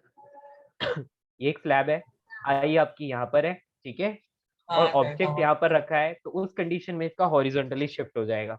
Okay, okay. या तो इसलिए मैं बोल रहा हूँ कि उसके ऊपर देखो एक इमेजिनरी कंडीशन ऐसा लिख लो ताकि वो आपको, मतलब क्वेश्चन आपको कुछ भी बना के दिया जा सकता है मतलब imaginary। बेसिकली वो परपेंडिकुलर होगा ना उसका या बट दिस इज, डायरेक्शन। हाँ बट दिस इज फैक्ट, ठीक है। एक्चुअल में ये होता है, आ रही बात समझ? उसके थोड़ा सा ऊपर दिखाई देगा, ठीक है, but observer should be near normally. आप समझ रहे हो, नॉर्मल से ज्यादा दूर नहीं जाना चाहिए, मतलब उसके आसपास ही रहना चाहिए, है ना। ऐसा नहीं कि आप बहुत दूर जाके खड़े हो वहां से देख रहे हो तो आपको कोई नहीं दिखाई देगा ठीक से। क्लियर? सर जो रे हमारी आंख में आ रही है और हम लोग सीधा देख सकते हैं, तो सर वो जो रे है वो ऑब्जेक्ट के हॉरिजॉन्टल लाइन की तरफ तक क्यों नहीं मतलब पहुंच रही है? तो लाइक बेटा सुनो, ऑब्जेक्ट के देखो, प्लेन के मतलब हाँ देखो सुनो, हॉरिजॉन्टल। मैंने आपको एक कंडीशन दी है, देखो हॉरिजॉन्टल में भी स्लाइड शिफ्ट दिखाई दे सकता है, ठीक है, बहुत ही स्लाइड, मतलब मैं बोल रहा हूँ कि आप एक्चुअली उसको ठीक से प्रेडिक्ट नहीं कर पाओगे, ठीक है? क्योंकि आपकी पोजीशन यदि बहुत दूर है, तो उस कंडीशन में यदि आपको इमेज दिखाई भी दे रहा है, तो एग्ज़ैक्टली कॉइन के ऊपर बने, हम नहीं बोल सकते। लेकिन आप नियर नॉर्मली हो, तो हम ऐसा अज़्यूम करते हैं कि इसके ऊपर ही बन रहा है, ठीक है?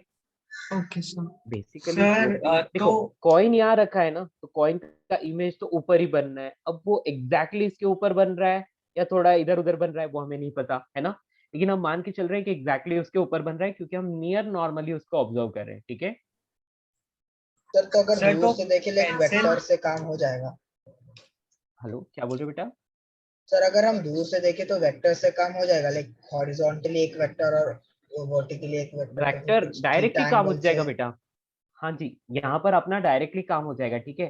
देखो, यहाँ पर ये एंगल ऑफ इंसिडेंस है, ये एंगल ऑफ रिफ्रैक्शन आर है, ठीक है? यहाँ पर अपने को म्यू भी दे रखा होगा, म्यू इज इक्वल्स टू 4/3, जो भी म्यू दे रखा है, ठीक है? तो ऐसी कंडीशन में आप क्या करते हो, इस अंदर वाले को म्यू डेंसर बोलते हो, और बाहर वाला कौन है? म्यू रेरर मीडियम, म्यू ठीक है? Rarer.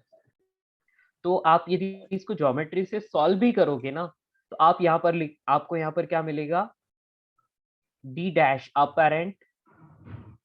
apparent depth d dash is equals to d upon mu relative, ये मिलेगा, ठीक है?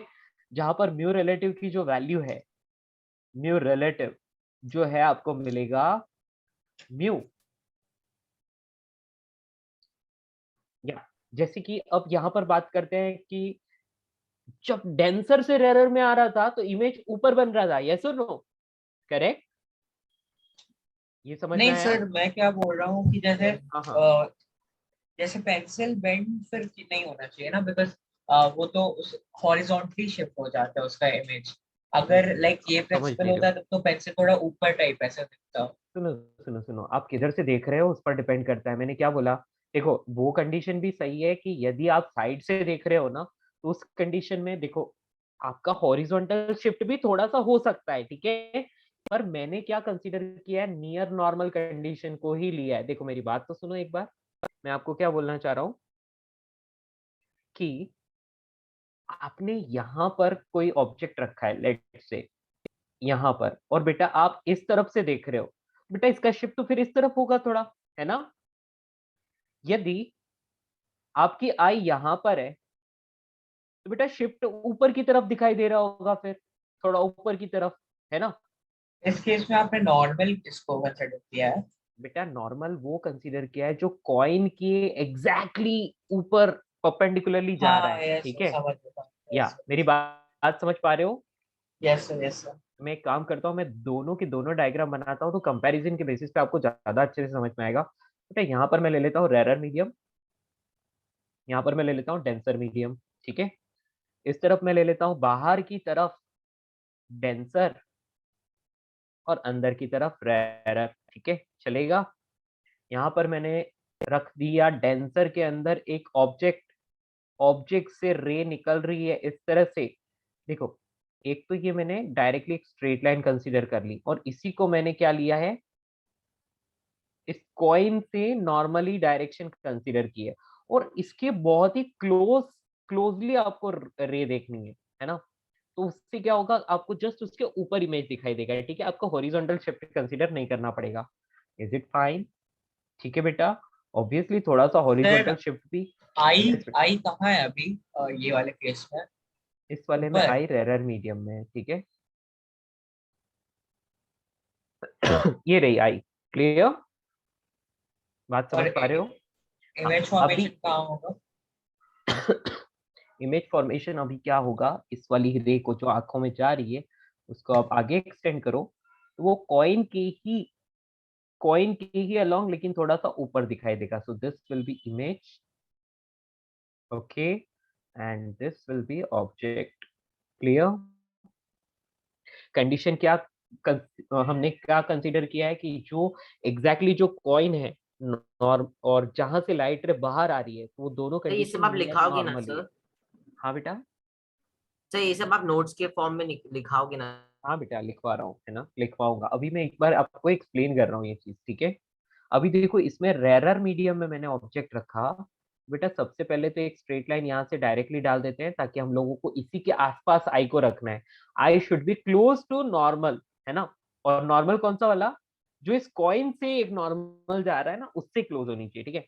चलिए, तो अब मैं क्या कर रहा हूँ, यहाँ से एक लाइट रे को बाहर निकालता हूँ। बेटा ये लाइट रे बाहर निकल रही है तो आपको पता है डेंसर से सॉरी रेरर से डेंसर में जाती है तो क्या होता है? रेरर से डेंसर में जाती है टुवर्ड्स तो द नॉर्मल। या टुवर्ड्स द नॉर्मल शिफ्ट होती है। तो ये लाइट रे कुछ ऐसे आ जाएगी, है ना? और यदि ऐसे आई और इसको हमने आगे शिफ्ट किया तो एक्चुअल में उसका इमेज जहां बनना चाहिए वो उससे भी नीचे जाके बनेगा। एग्री? तो यहाँ पर बनेगा। Yes sir. तो दिस इज ऑब्जेक्ट हियर और इमेज इसका यहाँ बन रहा है। यहाँ पर ऑब्जेक्ट ये रहा और इमेज ऊपर बन रहा है, ठीक है? तो ये बेटा क्या है? Actual depth. और ये क्या है? ये है अपरेंट डेप्थ। और यहाँ से यहाँ जो हो रहा है दिस इज कॉल्ड शिफ्ट, इसको डेल्टा डी लिख रहा हूँ। अभी देखो ये यहाँ से यहाँ तक जो है ये एक्चुअल डेप्थ है, लेकिन यहाँ से यहाँ तक जो है वो अपरेंट डेप्थ है। और ये क्या हो रहा है? शिफ्ट हो रहा है। क्लियर? मेरी बात समझ पाए? किसी को कोई प्रॉब्लम? No sir. नो। बेटा यहाँ पर भी आई आर वगैरह कंसिडर करके और प्रॉपर ज्योमेट्री लगानी पड़ती है। ज्योमेट्री को लगाने के बाद हम लोगों को जो फॉर्मूला मिलता है तो हम लोग डायरेक्टली वो फॉर्मूला ही यूज करने जा रहे हैं, ठीक है?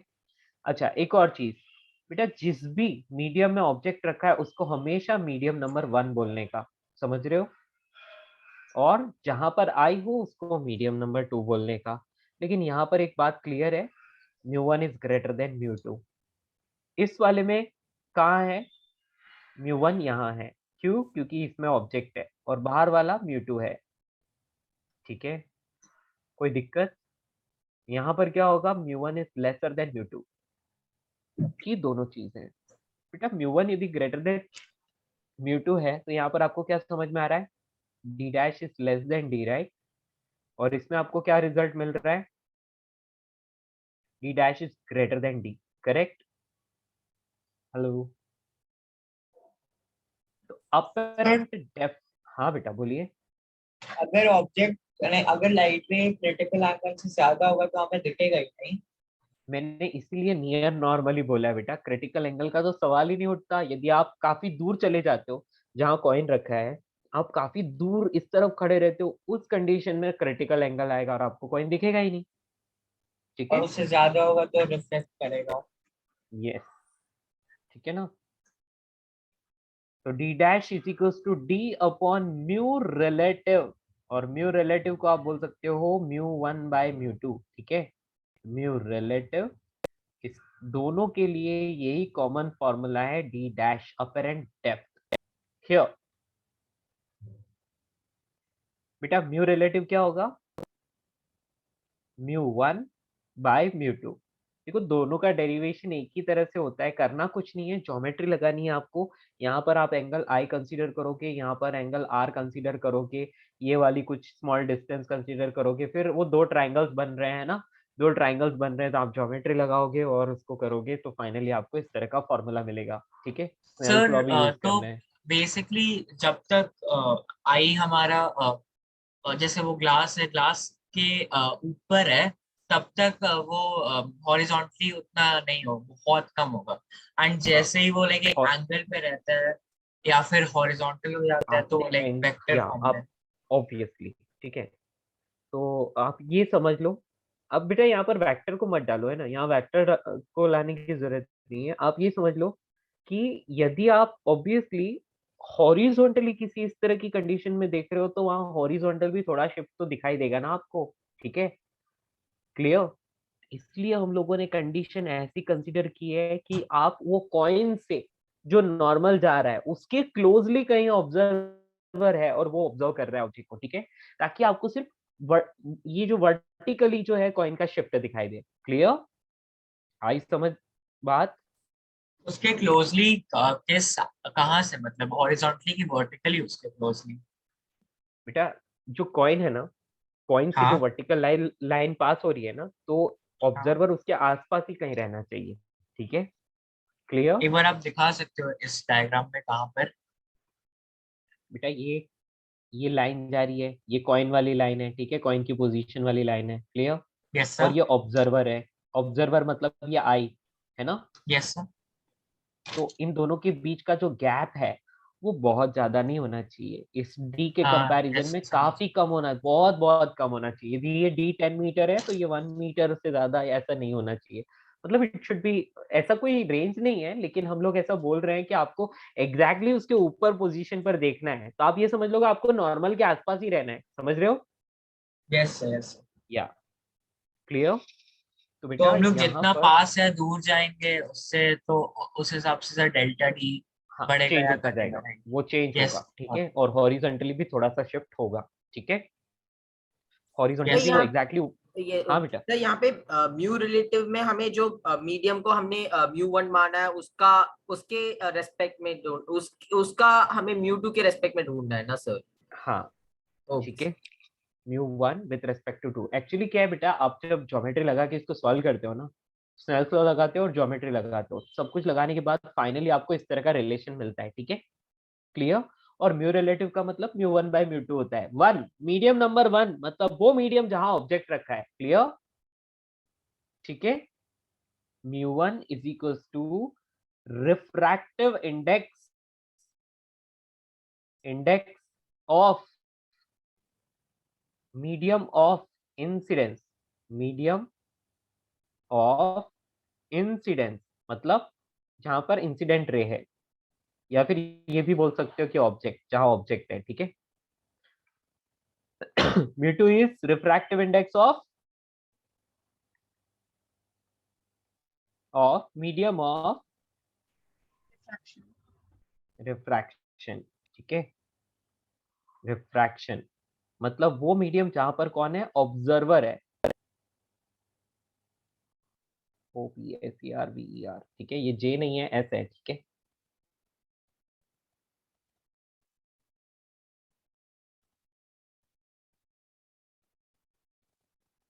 क्लियर? डी क्या है, एक्चुअल डेप्थ है, और डी डैश अपरेंट डेप्थ है।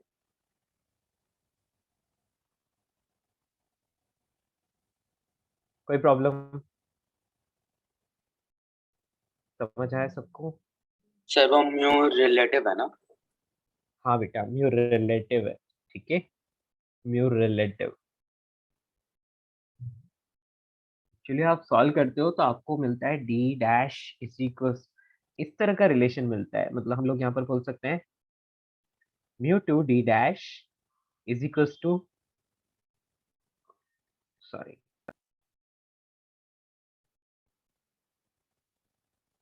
Mu one D dash is equals to mu two D, ऐसे मिलता है, ठीक है। तो उसको लिखने के लिए फिर इस तरह से लिख दिया हमने, और कुछ नहीं। चलिए, मेरी बात समझ में आई? डायग्राम बनाया दोनों का फ्रेंड्स, डायग्राम ड्रॉ किया? हाँ सर। दूसरा वाला करना है, एक सेकंड। हाँ जी कीजिए।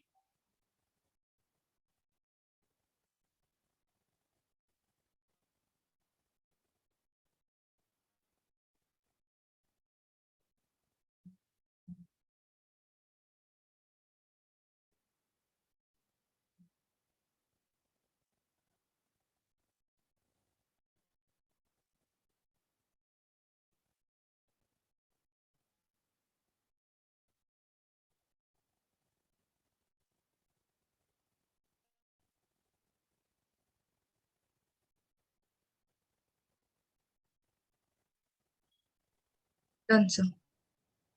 डन, आगे बढ़े। Sir one sec, one sir sec. एक और बार दिखा हाँ जी, दिखा ये सकते हैं? लीजिए, ठीक है बेटा, ये इंपॉर्टेंट कॉन्सेप्ट है, ठीक है, और बहुत इजी भी है, सिर्फ फॉर्मूला है और कुछ नहीं। सर थोड़ा जूम आउट करके दिखा सकते हैं क्या? हाँ ये जी लाइक बिल्कुल, पूरा नहीं आ रहा है। अभी आ गया। Yes sir.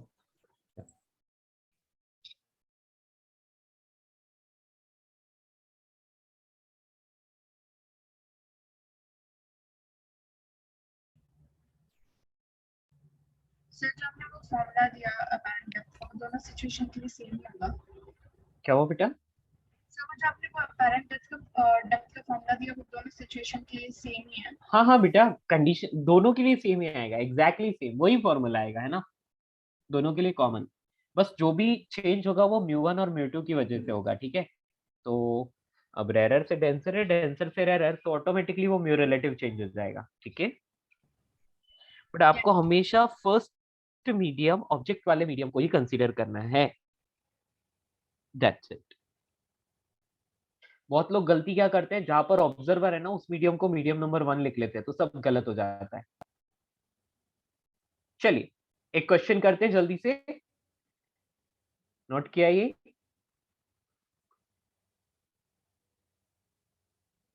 हाँ सर। गुड।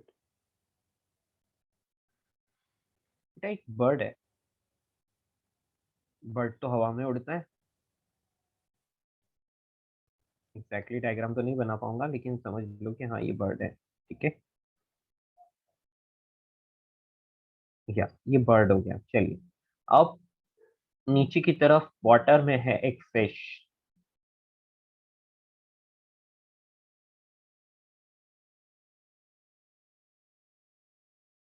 यस। अब यहां से यहाँ की डिस्टेंस 36 सेंटीमीटर, और बर्ड भी जो है वो वाटर सरफेस से 36 सेंटीमीटर के हाइट पर है, क्लियर? Yes sir. या अभी आपको बोला है कि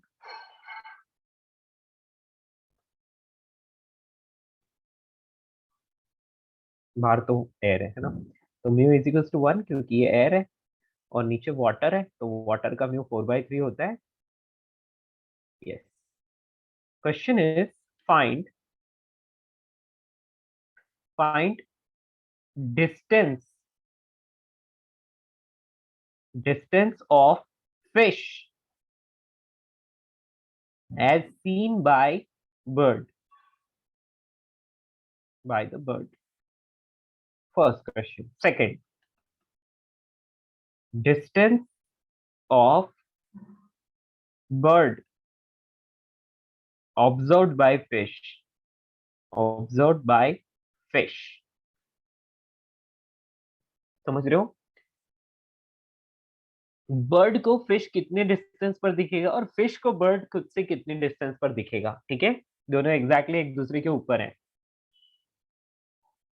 तो ऑब्वियसली नॉर्मल वाली कंडीशन हो गई, तो डायरेक्टली इन लोगों को क्या दिखेगा, वर्टिकली ही शिफ्ट दिखेगा, तो कोई दिक्कत वाली बात यहाँ पर नहीं है ना। तो डायरेक्टली फॉर्मूला यूज कर सकते हैं हम लोग, D dash is equal to D upon mu relative, okay. तो दोनों फाइंड करके बताओ।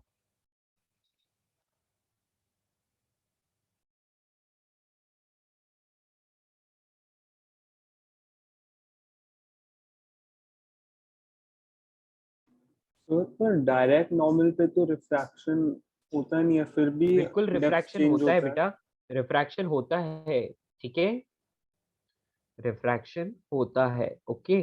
हम लोग सर बोलते हैं आंसर कि 27 डेविएशन है क्या? नहीं दिखाई देता, बट देयर इज, देखो एक्चुअली मेरे कहने का मतलब है कि यहाँ से एक रे होगी जो डायरेक्टली जा रही होगी, फिर और भी रेज होंगी, है ना। तो ऐसा तो है नहीं कि एग्जैक्टली ये मतलब आप समझ पा रहे हो ना, मेरा कहने का मतलब समझ पा रहे हो, राइट?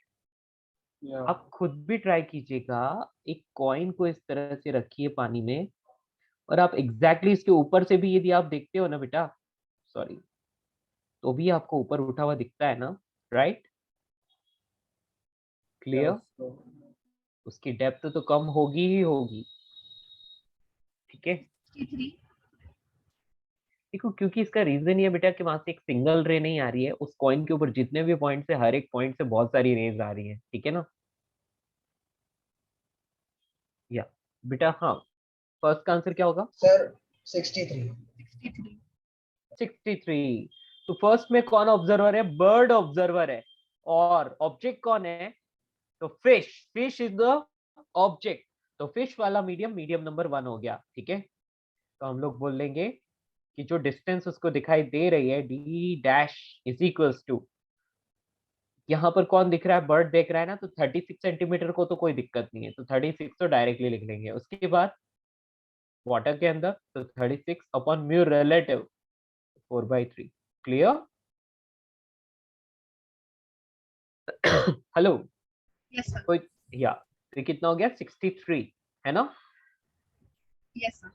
सेकंड नंबर, इस पे कितना दिखाई देगा आपको, 84। या तो बर्ड ऑब्जेक्ट बन गया और फिश ऑब्जर्वर बन गई। तो 36 वाटर के अंदर वाले को तो कोई टेंशन नहीं है, फिश को उसमें कोई प्रॉब्लम नहीं है, लेकिन एयर वाला बढ़ जाएगा। तो यहाँ पर 1/4/3 म्यू रिलेटिव ऐसा हो जाएगा, है ना। या तो यानी कि डिस्टेंस इंक्रीज हो जाएगी 84 सेंटीमीटर। That's all. क्लियर? कोई दिक्कत? नो? Very good. हाँ, तो 27 centimetre below water is okay, but क्या है कि बर्ड को कितनी डिस्टेंस दिखी, तो वो पूरा आंसर इस तरह से आएगा, है ना। तो क्वेश्चन में आपको ऑप्शन में आपको 27 भी दिया हो सकता है फर्स्ट वाले के लिए, तो आपको गलत नहीं करना है। आपको ध्यान होना चाहिए कि क्वेश्चन में पूछा है किसने ऑब्जर्व किया, बर्ड ने ऑब्जर्व किया, तो बर्ड तो खुद से डिस्टेंस देखेगा ना, इसके लिए। आगे बढ़े। नेक्स्ट, स्टार करके लिखो अपेरेंट वेलोसिटी। वेलोसिटी, हाँ जी बेटा, अपेरेंट वेलोसिटी यदि मैं लिखता हूँ तो मुझे एक बात पता है, D dash is equals to D upon mu relative होता है। तो यार rate of change of distance is velocity ना, करेक्ट। मैं इसको ऐसे भी तो लिख सकता हूँ कि v apparent is equals to v actual divide by mu relative. Can we write it like this? Sir mu में कोई फर्क नहीं पड़ेगा क्योंकि वो कांस्टेंट है। बेटा म्यू हमेशा That's the कांस्टेंट reason. रहता है, ठीक है ना। और टाइम भी सेम रहेगा। यस बेटा, म्यू और टाइम को कोई चेंज नहीं कर सकता, तो जो भी है वो डिस्टेंस में चेंज हो रहा है। Rate of change of distance with respect to time, that is we can say speed. v apparent is equals to v upon mu relative, that's all. mu relative क्या है सबको ही पता है, mu1 upon mu2। ठीक है, done.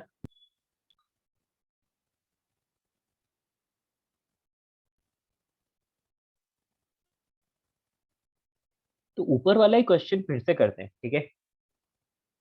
Noted बच्चों?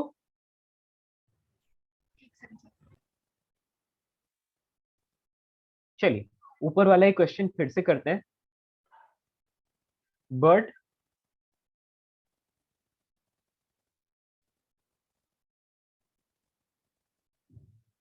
और अंदर पानी के है फिश, ठीक है।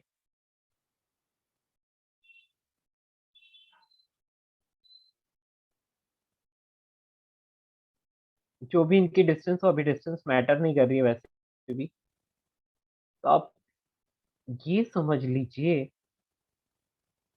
कि फिश ऊपर की तरफ आ रही है। फिश की velocity, velocity of fish is easily solve होने वाला, तो 12 ही है, तो 12 ले लेते हैं, 12 सेंटीमीटर पर सेकेंड। और velocity of bird is 12 centimetre पर सेकेंड डाउनवर्ड, ठीक है।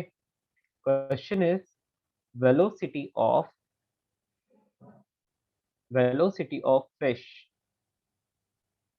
observed by the bird, observed by the bird, and next velocity of bird observed by the fish, ठीक है। आपको मैग्नीट्यूड बताना है बस, क्लियर। मुझे प्लस माइनस से लेना देना नहीं है, आपको मैग्नीट्यूड बताना है ना। बेटा ऊपर ये वाला आपको नोट करना बाकी है, कर लो जल्दी से।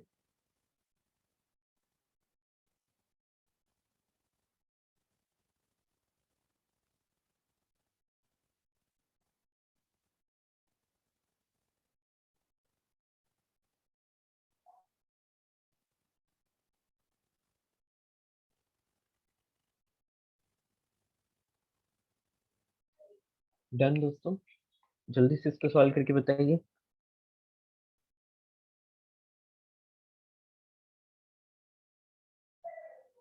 Velocity of fish observed by the bird.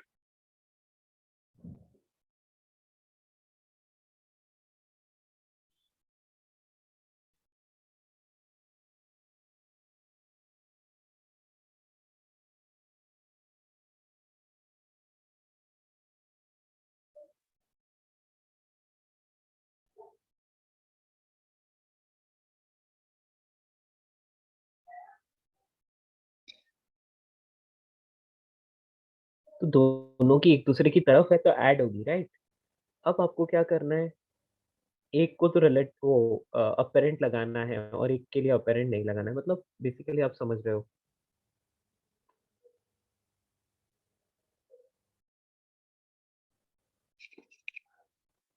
सबसे फर्स्ट का velocity of fish observed by the bird. Yes, क्या आ रहा है इसका आंसर? सर 21 है क्या? 21। Okay, will check. हाँ जी, तो वेलोसिटी ऑफ फिश ऊपर आ रही है ना, तो 12 upon mu relative is 4/3 plus 12। Is it fine? Yes sir. या ये कितना हो गया? 21 सेंटीमीटर पर सेकेंड। नाउ बर्ड जो ऑब्जर्व कर रहा है, सॉरी, फिश जो ऑब्जर्व कर रही है बर्ड की वेलोसिटी, तो क्या होगा? 28। या यहाँ पर हम velocity of bird plus velocity of velocity of bird with respect to fish, तो वो क्या हो जाएगा? अपेरेंट होगा। तो यहाँ पर 3/4 कर सकते हैं। एक्चुअली 1/4/3, तो इसको 3/4 लिख रहा हूँ, है ना? चलेगा? या यस सर। तो कितना आ गया? 28, राइट? यस बोलो किसके साथ नाइंसाफी हो रही है? हेलो, यहाँ किसके साथ नाइंसाफी हो रही है? फिश। सर फिश के साथ। फिश के साथ बहुत नाइंसाफी है ना? यस सर, या बहुत फास्ट आके देख रहा। हाँ, ठीक है ना? तो वो फिश सोचती कि अरे ये तो बहुत धीरे आ रहा है, 28 सेंटीमीटर पर सेकंड से आ रहा है, तो तब तक मैं कल्टी मार लूंगी, लेकिन वो जो है वो जल्दी से आके उसको पकड़ लेता है ना? और देखा जाए तो दोनों सेम ही स्पीड से जा रहे हैं।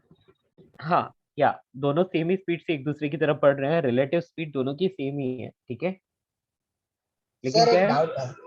हाँ हाँ, बोलिए। सर हॉरिजॉन्टल वेलोसिटी पे कोई इफेक्ट नहीं होगा? नहीं बेटा, हॉरिजॉन्टल वेलोसिटी पर अफेक्ट तो होगा, लेकिन वो नियर नॉर्मली नहीं हो, तो यदि वो डिस्टेंट हो, समझ रहे हो ना? मतलब ये दोनों इस तरह से मूव ओके कर सर। रहे होंगे तो ऑब्वियसली फिर अलग होगा, ठीक है? कुछ तो फर्क ओके सर। पड़ेगा, ठीक है? लेकिन क्या है, हमारे लिए यस फिर सर। वो ज्योमेट्री लगा के सॉल्व करना क्रिटिकल हो जाता है, तो हम लोगों की सिलेबस में इतना नहीं है, नियर नॉर्मल कंडीशन ही है, ठीक है ना? Yes sir.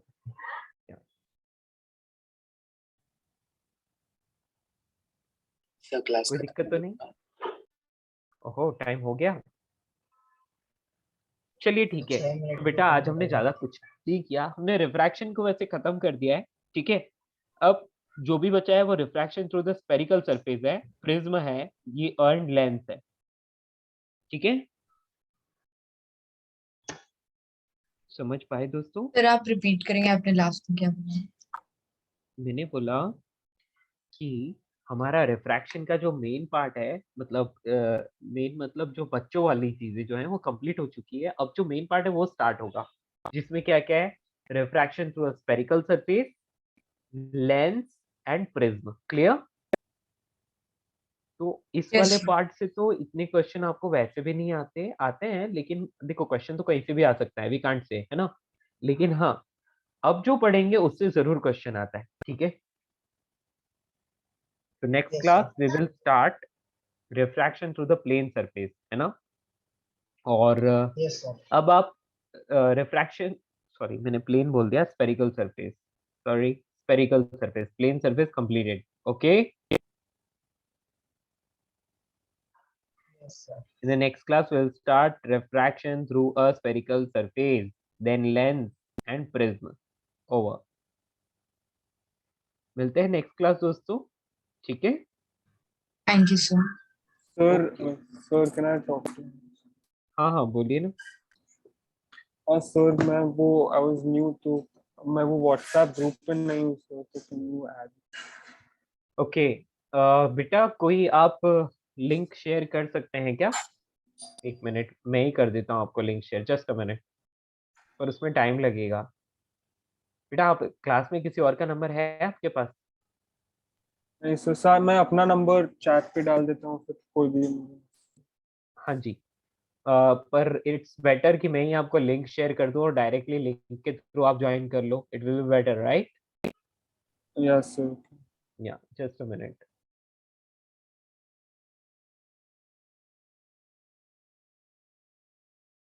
मैं अभी भेजता हूँ आपको, ठीक है? या जिसका हो गया लिव कर सकते हैं।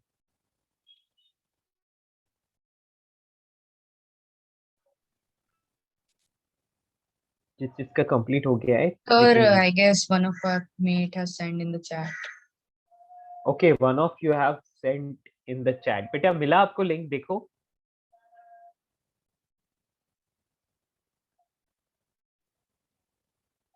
यस सर, मिल गया। Good, great. सर। तो चलिए। इस ग्रुप पे मतलब ये रिकॉर्डिंग्स भी आ जाती हैं क्या लेक्चर की? हाँ बेटा, रिकॉर्डिंग्स मिलेंगी। मैं नोट्स नहीं सेंड कर पा रहा हूँ, इसका रीजन ये है बेटा कि पीडीएफ के फॉर्मेट में, जैसे कि ये शुरुआत हाँ में सर, पहले जो आपने पीडीएफ बताया था वन नोट यस का यस वो है ना, ठीक तो है। बेटा ये क्योंकि हमारी क्लास में नए हैं, तो आप में से कोई, क्या आपने नोट्स लिखे हैं? जो कुछ भी नोट्स लिखे हैं, क्या उसके पिक्स की पीडीएफ बना के सेंड कर सकते हैं क्या, whenever you get time? Okay, तो any one of you can post your class notes so that जो न्यू हैं उनको वो मिल जाए, ठीक है? सर एक्चुअली वो मतलब उन्होंने मुझे सब प्रीवियस चैप्टर्स के रिकॉर्डिंग्स भेज दिए थे, तो मैं ओके पहले चैप्टर्स के तो उससे कर लूंगा, पर खाली ये रे ऑप्टिक्स का हाफ आई मिस, तो उसका अगर कोई नोट सेंड कर सकता है देन दैट वुड बी पूरा रे ऑप्टिक्स ओके, का। तो बेटा आप में से कोई भी ग्रुप में पोस्ट कर दीजिएगा नोट्स, ठीक है? हैंड राइटिंग डजेंट मैटर है ना, वैसे सोच रहे हो कि अरे मैं तो इतना गंदा लिखता हूँ, नोट्स पोस्ट करके क्या करूंगा? That's okay sir, doesn't matter. हाँ, खाली ऐसी होनी चाहिए, hand writing should be readable, पढ़ सके इंसान। ओके, चलिए दोस्तों, है ना, चलते हैं। Thank you sir. Okay, bye bye.